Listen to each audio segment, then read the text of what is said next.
할렐루야. 아멘. 우리 서로 인사하겠습니다. 인사하실 때 우리 예수님 부활하셨습니다. 이렇게 서로 인사를 나누시기 바랍니다. 우리 예수님 부활하셨습니다. 우리 예수님 부활하셨습니다. 우리 예수님 부활하셨습니다. 우리 예수님이 죽음의 권세를 이기시고 부활하신 줄로 믿습니다. 아멘. 부활의 기쁨과 감격이 사랑하는 성도 여러분의 삶 가운데 언제나 가득하시기를 예수님의 이름으로 축복을 드립니다. 프랑스에 이 야심으로 가득 찬 한 사람이 있었습니다. 그런데 그 사람이 어느 날 가만히 보니까 기독교를 추종하는 사람들이 전 세계적으로 수십억 명이 넘는다는 것을 보고 놀랬습니다. 그러면서 나도 예수님처럼 종교를 하나 만들었으면 좋겠다, 만들어보고 싶다, 이런 생각을 가지게 됩니다. 그래서 이 사람이 목사님을 찾아갔습니다. 그래서 목사님에게 이렇게 말합니다. 목사님, 나도 예수님처럼 종교를 하나 만들고 싶습니다. 역사상 가장 위대한 종교를 만들 수 있는 비결을 좀 가르쳐 주십시오. 이렇게 부탁을 했습니다. 그랬더니 예수님은 정중하게 이 사람에게 대답하기를 한 가지 좋은 방법이 있습니다. 그 방법이 뭐냐면 당신이 많은 사람 앞에서 직접 십자가에 못 박혀 죽으십시오. 그리고 3일 있다가 다시 살아나십시오. 그러면 기독교와 같은 위대한 종교를 만들 수 있을 것입니다. 라고 대답을 했습니다. 이렇게 방법을 가르쳐 줬는데 이 말을 들은 그 사람은 낙심한 듯 모든 것을 포기하고 종교 만들기를 포기하고 돌아갔다고 하는 그러한 이야기가 있습니다. 자, 그렇습니다. 오늘은 우리 예수 그리스도께서 십자가 위에서 죽으셨다가 3일 만에 부활하신 부활주일입니다. 부활에 대해서 처음부터 의심하는 사람들이 있었다는 것은 이미 잘 알려진 사실입니다. 마태복음 28장 11절에서 15절 말씀에 의하면 첫 부활의 아침에 대제사장들은 예수께서 부활하시고 무덤이 비었다고 하는 소식을 그 무덤을 지키던 경비병들로부터 듣게 됩니다. 그리고 그 소리를 들은 이 대제사장들은 경비병들에게 많은 돈을 주면서 제자들이 밤에 와서 자기들이 조는 사이에 밤에 와서 예수님의 시신을 도둑질했다, 이렇게 거짓말을 하도록 시켰습니다. 자, 이것이 최초의 부활절 음모라고 볼 수가 있습니다. 이때부터 세월이 흘렀습니다. 수십 년이 흐르고 수백 년이 흘렀습니다. 여러 세대가 지나고 세기를 넘나들면서 2000년 동안 궁극적으로 공격받는 지점은 언제나 예수님의 부활이었습니다. 예수가 죽었다고 하는 것은 대부분 사람들에게 문제가 되지 않습니다. 예수님께서 십자가에 못 박혀 돌아가셨다라고 하는 것을 문제 삼는 사람은 없습니다. 그러나 예수님이 부활했다는 것은 항상 공격의 대상이었고 그리고 논쟁의 대상이었습니다. 이 세상에 어떤 종교, 어떤 신도 죽음과 부활을 동시에 보여준 일이 없었기 때문에 믿으려 하지 않습니다. 그리고 이 세상은 온통 죽는 이야기만 있지 살아나는 이야기, 부활의 이야기는 없습니다. 그렇기 때문에 부활은 도저히 세상 사람들에게는 믿음이 가지 않는, 아주 믿기도 그렇고 안 믿기도 그런 골칫거리처럼 느껴져서 오늘날까지 이르게 됩니다. 자, 이런 가정을 한번 해보겠습니다. 만일 예수님께서 죽은 자 가운데서 살아나지 않으셨다고 한다면 어떤 차이가 있을까? 지금과 어떤 차이가 있겠는가라고 하는 것입니다. 예수께서 죽고 아직까지 살아나지 못했다는 것이 결정적인 사실이라면 오늘날 우리가 사는 이 세상은 어떨까요? 아니면 누군가가 예수님의 뼈를 십자가에 못 박혀 죽고 장사된 예수님의 뼈를 발견했다고 하는 결정적인 증거를 내민다고 한다면 이 세상은 어떻게 될까요? 이 질문은 충격적이고 어떻게 보면 신성모독적으로 들릴지 모르지만 바울은 많은 사람들이 그 사실에 대하여 그 이야기를 여전히 묻고 싶어 한다고 하는 것을 오늘 본문을 통해서 우리에게 보여주고 있습니다. 예수께서 죽은 자 가운데서 살아나지 않으셨다면 과연 어떻게 되었을까요? 이것은 우리에게 새로운 질문은 아닙니다. 만일이라는 질문은 거의 2000년 동안 계속해서 제기되고 있다는 것입니다. 이것은 오늘 본문인 고린도전서 15장 12절에서 20절 말씀에서도 찾아볼 수 있는 아주 성경적인 질문이라고 하는 것입니다. 이 구절들에서 바울은 만일이라고 하는 이 짧은 단어를 여러 번 반복해서 사용하고 있는 것을 볼 수 있습니다. 바울은 우리 주님의 육체적 부활에 얼마나 많은 것이 달려있는지를 보여주기 위해서 반대되는 가정의 문제들을 제기하면서 예수님의 부활을 증명하고 있는 것입니다. 부활이란 너무나 엄청난 일이기 때문에 그렇게라도 해서 예수님의 부활을 알려주고 싶어하는 마음이 바울의 마음인 것입니다. 우리는 정말 믿을 수 없는 것을 믿는 것이 바로 기독교 신앙을 가진 사람들인 것입니다. 죽었던 사람이 사흘 만에 다시 살아났다는 것, 이것이 얼마나 놀라운 일입니까? 우리는 하나님께서 그를, 예수님을 죽은 자 가운데서 살리셨다는 것을 우리는 믿는 사람들입니다. 정말 대단한 믿음입니다. 때때로 우리 그리스도인들은 이것이 얼마나 놀라운 소식인지를 잊어버리고 살 때가 많이 있다는 것입니다. 예수님의 부활 소식이 얼마나 놀라운 일인가. 세상 사람들은 생각도 하지 못하는 이 놀라운 일이라고 하는 사실을 우리가 믿는다고 하면서도 때때로 잊어버리고 살 때가 너무나도 많다는 것입니다. 만일 예수가 다시 살아나지 않으셨으면 어땠을까? 이것을 세상에서는 가장 어두운 가정이라 이렇게 불렀습니다. 실제로 그렇습니다. 만일, 이 만일이라는 말, 바울은 그리스도께서 죽은 자 가운데서 살아나지 않으셨을 때 겪게 될 세 가지 비참한 결과를 보여줌으로써 그 질문에 대한 대답을 오늘 본문을 통해서 제시하고 있는 것을 볼 수가 있습니다. 오늘 저는 바울이 만일이라고 하는 가정의 말을 반복해서 사용하면서까지 예수님의 부활을 확증하고 싶어 했던 그 마음을 알고 예수님의 부활을 믿는 성도들에게 얼마나 큰 소망과 확신을 주는 은혜인가를 깨닫는 귀한 시간이 될 수 있기를 소망합니다. 그래서 사도 바울의 가정, 즉 만일 부활이 없다면이라는 이 가정이 부활이 없는 삶의 비극이 어떠한가를 우리에게 보여주고 있는데, 바울이 제시한 경우를 통해서 말씀을 드리면서 함께 부활의 감격과 기쁨을 다시 한번 느껴보는 귀한 시간이 될 수 있기를 예수님의 이름으로 축복을 드립니다. 자, 그러면 바울이 가정하고 있는 부활이 없을 때의 상황은 어떤 것일까요? 첫 번째로, 부활이 없다면 우리의 믿음과 복음 전파의 목적을 잃어버린다는 것입니다.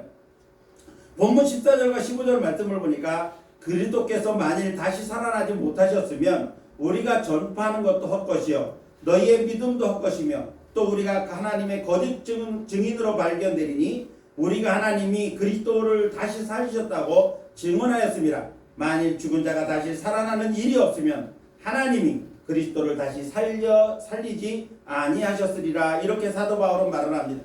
자, 그리스도께서 다시 살아나지 않으셨다면 우리가 전하는 복음도 헛된 것이며 우리가 믿는 믿음도 헛것이라고 말하고 있는 것입니다.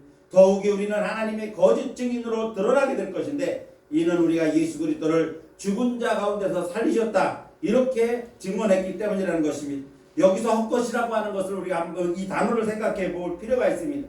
이 단어의 의미는 뭐냐면, 원어의 의미는 내용이 없다는 뜻. 헛것이라고 하는 이 말의 원어의 의미는 내용이 없다라고 하는 그런 뜻입니다. 그것은 우리가 배운 모든 것이 헛수고가 되었다는 것입니다. 예수님의 부활이 없다면 세계에서 가장 큰 교회를 세우고 거대한 스타디움에 많은 군중들을 모아서 부르짖어 설교를 하고 그런 것을 해도 소용이 없다는 겁니다.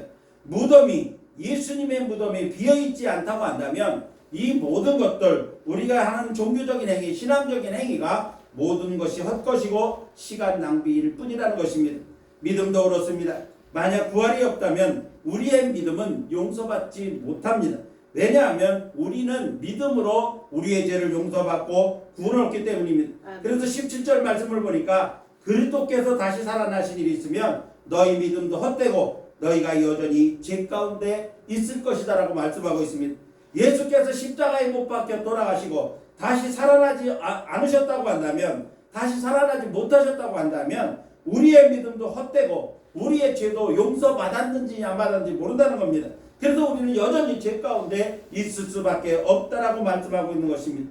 여기서 헛되다라고 하는 단어는 앞서 14, 15절에서 말씀하고 있는 헛되다라고 하는 단어, 즉 쓸모없다, 내용이 없다라고 하는 단어와는 또 다른 의미를 가지고 있다는 것입니다. 17절에서 말씀하고 있는 헛되다라고 하는 단어의 의미는 아무런 결과도 낳지 못했다, 즉 생산성이 없다라고 하는 의미가 있다고 합니다. 이행되지 않는 약속, 목적지가 없는 여행, 그리고 결론이 없는 이야기, 그리고 싹을 틔우지 못하는 씨앗, 결코 이루어지지 않는 꿈, 이와 같은 의미가 바로 17절에서 말씀하고 있는 헛되다고 하는 그러한 말의 의미라는 것입니다. 이렇게 생각해 보십시오. 우리는 그리스도께서 우리 죄를 위해 죽으셨다고 말을 합니다. 우리는 또 그렇게 믿습니다. 그러나 예수님의 죽음이 실제로 어떤 일을 이루었는지를 알 수가 없다는 것입니다. 예수님께서 부활하지 못하셨다고 한다면 우리가 예수님께서 우리의 죄를 위해 죽으셨다고 우리는 그렇게 믿고 말을 하는데, 그렇게 고백을 하는데 그것 자체를 우리가 알 수가 없다는 겁니다. 예수님의 부활이 없다면, 예수님께서 부활하지 못하셨다고 한다면 예수님의 죽음이 실제적으로 우리를 구원했는지 안 했는지 그것을 알 수가 없다는 것입니다. 만일 그리스도께서 무덤에 머물러 계셨다고 한다면 우리는 하나님께서 그분의 희생을 받아들이셨는지 결코 확신할 수가 없다는 겁니다. 예수님께서 우리를 대신해서 십자가에 못 박혀 돌아가셨다고 그렇게 믿고 그렇게 고백을 하는데, 예수님께서 부활하지 못하고 계속해서 무덤에 머물러 계신다고 한다면 하나님께서 예수님이 우리를 위해서 대신 죽으셨다는 것을 받아들이셨는지 아닌지를 우리는 알 수가 없다는 것입니다. 이것은 우리가 죄를 용서받았는지 알지 못하는 가장 큰 불행한 일이 아닐 수가 없는 것입니다. 예수께서 죽은 자 가운데서 살아나지 않으셨다면 예수님의 말씀은 끝난 것이고 예수님의 이야기도 끝난 것이고, 그리고 우리는 여전히 죄 가운데 있을 수밖에 없는 것입니다. 그래서 부활이 가장 중요한 것입니다. 여기 예수께서는 다 이루었다, 십자가에 의해서 마지막에 다 이루었다 이렇게 외치고 돌아가셨습니다. 하나님께서는 자신의 아들을 죽은 자 가운데서 살리셨을 때 그래 다 이루었다, 구속을 다 이루었다, 세상의 모든 일들을 다 이루었다, 하나님께서 그렇게 인정해 주셨다는 겁니다. 하나님께서 동의해 주셨다는 것입니다. 그리고 그분이 영원히 살아계시고, 즉 예수 그리스도께서 영원히 살아계시기 때문에 우리는 우리의 죄가 영원히 용서받았다는 사실을 확신할 수가 있다는 것입니다. 그러므로 예수 그리스도께서 부활하지 못하셨다고 한다면 우리의 모든 믿음이나 그리고 우리가 전하는 복음이 목적을 잃어버린 무의미한 것이 될 수밖에 없다는 것입니다. 두 번째로, 만일 부활이 없다고 한다면 구원받지 못하고 믿는 모든 자들은 망하고 만다는 것입니다. 본문 18절 말씀 보니까 또한 그리스도 안에서 잠자는 자도 망하였으리니 이렇게 말씀하고 있습니다. 만일 부활이 없으면 그리스도 안에서 잠든 자들이 구원을 받지 못한다는 것입니다. 바울은 죽은 그리스도인들에 대해서 그리스도 안에서 잠들었다 이렇게 표현하고 있습니다. 즉 예수 믿는 사람들이 죽은 것은 세상을 떠났다고 하는 것, 하나님께로 돌아갔다, 우리가 돌아갔다 이렇게 보통 말을 하는데, 바울은 그 그리스도인의 죽음을 뭐라고 표현하는가 하면 그리스도 안에서 잠들었다 이렇게 표현을 하고 있습니다. 잠이 들었다고 하는 것은 무슨 뜻입니까? 헬라어로 코이마오라고 하는 뜻입니다. 코이마오라는 뜻인데 이것은 잠자는 곳을 가리키는 그러한 의미가 있다고 합니다. 그것은 기독교인들이 죽은 자들이 묻힌 곳은, 즉 잠자는 곳, 무덤은 잠자는 곳, 잠시 쉬는 곳으로 그렇게 표현하고 있는 것입니다. 왜 그랬을까요? 잠을 잔다는 것은 깨할 때가 있다는 것입니다. 죽었다는 것은 끝나는 것이지만은 잠잔다고 하는 것은 깰 때가 있다는 것입니다. 저녁 때 잠이 들면 일찍 잠들었던 늦게 잠들었던 아침이면 깨어나는 겁니다. 깰 때가 있다는 겁니다. 그래서 잠들었다고 하는 것은 깰 때가 있다는 것을 의미하는 것입니다. 지금도 그리스도인들은 언젠가는 그리스도 안에서 죽은 사람들이 다가오는 위대한 부활의 날에 깨어날 것이라고 우리는 그렇게 믿고 있습니다. 데살로니가전서 4장 14절에서 17절 말씀을 보면 이렇게 말씀하고 있습니다. 우리가 예수께서 죽으셨다가 다시 살아나심을 믿을진대 이와 같이 예수 안에서 자는 자들도 하나님이 그와 함께 데리고 오시리라. 우리가 주의 말씀으로 너희에게 이렇게 이것을 말하노니 주께서 강림하실 때까지 우리 살아남아 있는 자도 자는 자보다 결코 앞서지 못하리라. 주께서 호령과 천사장의 소리와 하나님의 나팔소리로 친히 하늘로부터 강림하시리니 그리스도 안에서 죽은 자들이 먼저 일어나고 그 후에 우리 살아남은 자들도 그들과 함께 구름 속으로 끌어올려 공중에서 주를 영접하게 하시리니 그리하여 우리가 항상 주와 함께 있으리라.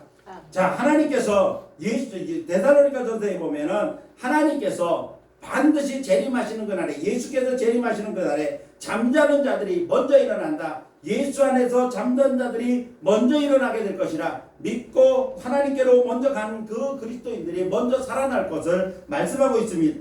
그리고 난 다음에 그들이 부활한 다음에 그리고 그때까지 살아있는 자들이 휴거할 것을 말씀하고 있는 것입니다.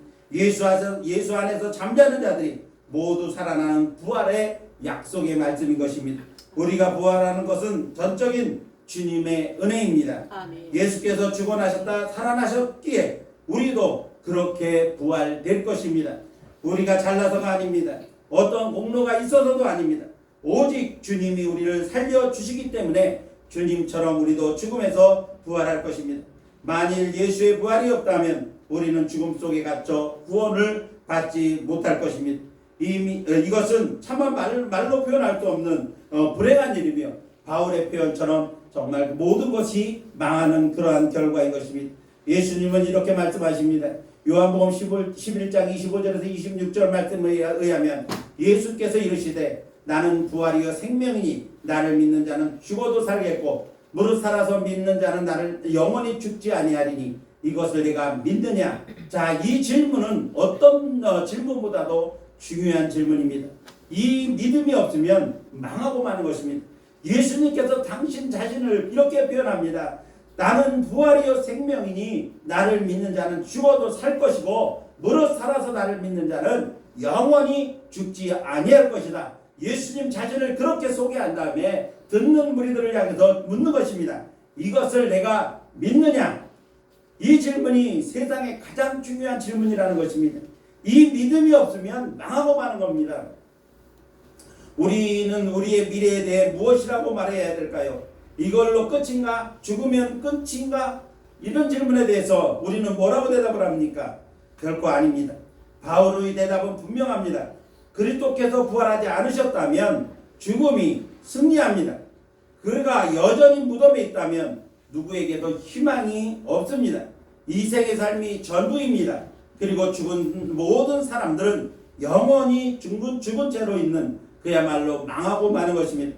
그러나 그런 일은 일어나지 않습니다. 왜입니까? 예수님이 다시 살아나셨기 때문인 것입니다. 아멘. 그러므로 예수께서 다시 살아나셨기 때문에 우리는 망하는 자가 아니라 우리는 영원히 죽는 자가 아니라 살아서 역사하시는 하나님과 함께 마지막 날에 우리도 함께 부활할 그러한 소망을 우리 안에 품고 살아가는 것입니다. 아멘. 마지막 세 번째로 만일 부활이 없다면 믿는 자들이 가장 불쌍한 자가 된다. 예수님을 믿는 자들이 가장 불쌍한 자가 된다. 이렇게 말씀하고 있습니다. 19절 말씀을 보니까 만일 그리스도 안에서 우리가 바라는 것이 다만 이 세상의 삶뿐이면 모든 사람 가운데 우리가 더욱 불쌍한 자이리라. 이렇게 말씀했습니다. 바울에게 있어서 이것은 궁극적인 논쟁입니다. 그리스도께서 부활하지 않으셨다면 우리는 단지 우리 자신을 속이고 있는 것을 의미한다는 것입니다. 예수님이 부활도 안 했는데 우리가 부활을 한다고 그렇게 믿는다고 하는 것은 자기 자신을 속이는 것에 불과하다는 것입니다. 그렇기 때문에 자기 자신을 속이는 자가 가장 불쌍한 자라고 사도 바울이 말하고 있는 것입니다. 만일 그리스도가 여전히 무덤에 계신다면 리처드 도킨스나 크리스토퍼 히친스 같은 무신론자가 옳은 것이고 회의론자들의 주장이 옳을 것입니다. 우리가 예수 그리스도에 대한 확신이 없고 믿음의 기초가 없다고 한다면 우리는 자기 기만에 빠진 어리석은 자들일 뿐인 것입니다. 만일 그리스도께서 부활하지 않으셨다면 지금 이 자리에 있을 이유가 없습니다. 기도할 필요도 없습니다. 설교할 필요도 없고 들을 것도 없을 것입니다. 바울의 말대로 만일 그가 여전히 무덤에 있다면 만일 예수 그리스도께서 부활하지 않으셨다면 우리의 설교는 목적이 없고 우리의 믿음은 용서가 없으며 우리의 죽음은 구원이 없고 우리의 섬김도 아무런 의미가 없게 되어진다는 것입니다. 그러나 여기에 의심의 여지가 없는 바울의 대답이 있습니다. 20절 말씀입니다. 그러나 이제 그리스도께서 죽은 자 가운데서 다시 살아나사 잠자는 자들의 첫 열매가 되셨도다. 자, 12절부터 19절까지의 말씀에서는 가정을 해서 말씀을 했습니다. 만일 예수 그리스도의 부활이 없다면 만일 예수 그리스도의 부활이 없다면 반복해서 이렇게 말을 하면서 예수 그리스도의 부활이 없으면 가장 불쌍한 자고 가장 비참한 자일 것이라고 그렇게 말을 하는데, 그렇게 논증을 하고 나서 20절에서 다시 한번 강조해서 말하기를 그러나 이제 이 말은 앞에 모든 내용들을 뒤집는 그러한 반전의 단어인 것입니다. 그러나 이제 그리스도께서 죽은 자 가운데서 다시 살아나사 잠자는 자들의 첫 열매가 되셨도다, 이렇게 말씀하고 있는 것입니다. 그러나 이제라는 이 두 단어에 얼마나 많은 것들이 걸려 있는지를 우리에게 보여주고 있는 단어인 것입니다. 예수 부활, 다가오는 부활, 믿음으로 죽은 모든 사람들의 부활, 이 모든 것들이 그러나 이제라고 하는 이 두 마디에 달려 있다는 것입니다. 그러나 이제 그는 무덤에서 일어나셨습니다. 아멘. 모든 대적들을 물리치고 강력한 승리를 거두셨습니다. 예수는 어둠을 깨뜨려 이기셨습니다. 그리고 그분은 영원히 사시며 그의 성도들과 함께 세상을 다스릴 것입니다. 그러나 이제 그리스도께서 무덤에서 일어나셔서 죽음에서 부활하신 것입니다. 첫 열매라는 용어는 모든 수학의 첫 부분을 가리키고 있습니다. 이스라엘 백성들에게 그것은 여호와께 박혀진 본이 첫 수확의 첫 번째 부분을 의미하는 겁니다. 첫 열매를 의미합니다. 첫 열매를 받쳐진 날은 더 큰 수확이 있을 것이라는 그러한 의미이기 때문에 큰 기쁨의 축제를 벌였습니다. 그래서 그것을 초시절 절기 그리고 맥추절 절기로 지켰습니다. 자, 2000년 전 예수님의 부활은 언젠가는 내 모든 자녀가 죽은 자 가운데서 살아나리라고 하는 주님의 약속으로 지킨 절기가 바로 초실절 절기였던 것입니다. 그 중에 한 사람도 무덤에 남지 않을 것입니다. 한 사람 한 사람 모두 일으킴을 받을 것이며 불멸, 썩지 않는 것, 완전함, 그리고 죽음에서 구출되어지고 영화롭게 될 것입니다. 우리는 하나님의 보좌 주위에 모여들 것이고 기뻐하고 즐거워하며 하나님을 찬양하게 될 것입니다. 우리는 마침내 주님 안에서 먼저 죽은 사랑하는 모든 사람들을 만나게 될 것입니다. 우리는 우리보다 앞서간 사랑하는 사람들을 만날 것이고 우리는 부활의 은혜를 영원히 찬양하며 우리는 예수 앞에 엎드려 그를 경배하게 될 것입니다. 그리고 우리는 주님의 집에 영원히 거하게 될 것입니다. 이것이 우리의 소망이고 이것이 우리의 믿음이며 또한 우리의 확신인 것입니다. 이제 만일이라고 의심하고 회의가 들고 혼란스럽고 믿을 수 없었던 믿음이 변해서 그러나 이제라는 확신으로 부활신앙을 굳게 하는 시간들이 될 수 있기를 예수님의 이름으로 축복을 드립니다. 이제 말씀을 맺으려고 합니다. 예수께서 부활하신 날부터 지금까지 모든 세대에 걸쳐서 예수님의 부활에 대한 반박과 부정하려는 도전은 계속되어 왔습니다. 그것은 악한 마귀 사단의 괴계이며 또한 전략이기 때문에 그렇습니다. 왜냐하면 예수님의 부활을 인정하는 순간 자신들의 패배가 확증되기 때문입니다. 그래서 예수님의 무덤을 지키던 병사들을 매수해서 거짓말을 시킬 때부터 지금까지 계속해서 예수님의 부활에 대하여 부정하고 의심을 주고 계속해서 문제를 제기해 온 것입니다. 그러나 역사 가운데 수많은 사람들이 예수님의 부활을 부인하려는 증거를 찾다가 부인할 수 없는 예수님의 부활의 확신성 때문에 오히려 예수님의 부활을 증거하는 사람들로 변한 것을 우리는 잘 압니다. 사도 바울도 이렇게 확실한 예수님의 부활을 믿지 않으려는 그 시대 사람들이나 혹은 확신하지 못하는 연약한 믿음을 가진 성도들을 향해서 만일 부활이 없다면이라는 가정까지 해가며 부활의 확실함을 증명하려고 애를 썼습니다. 바울이 가정한 부활이 없다면 어떤 현상이 일어날까요? 우리가 가진 믿음이나 전하는 복음이 목적을 잃어버리고 모든 것이 헛된 것이 되어버리고 맙니다. 믿음으로 받는 구원이 없기 때문에 구원받지 못한 성도들은 모두 망하고 마는 것입니다. 그리고 부활을 믿던 성도들은 세상에서 가장 불쌍한 자들이 되어버리고 말 것입니다. 그러나 이제 예수께서 부활하셔서 잠자는 자들의 첫 열매가 되셨습니다. 20절 말씀을 우리가 다시 한번 읽어보겠습니다. 오늘 본문 20절 말씀입니다. 다같이 한번 읽겠습니다. 그러나 이제 그리스도께서 죽은 자 가운데서 다시 살아나사 잠자는 자들의 첫 열매가 되셨도다. 자, 첫 열매가 되신 예수 그리스도의 부활로 죽음의 권세를 깨뜨리고 승리하신 줄로 믿습니다. 이미 예수님을 믿고 믿음 안에서 잠든 성도들이 먼저 부활할 것이며 저와 여러분들도 주님처럼 부활하여 주님과 함께 저 천국에서 영원히 왕노릇하게 될 것입니다. 이제 만일의 가정이 아닌 그러나 이제의 믿음으로 저 영원한 나라를 소망하며 오늘 부활절에 사는 성도 여러분 모두에게 부활의 영광과 기쁨과 감격이 더욱더 가득해지시기를 예수님의 이름으로 축원합니다. 기도하겠습니다.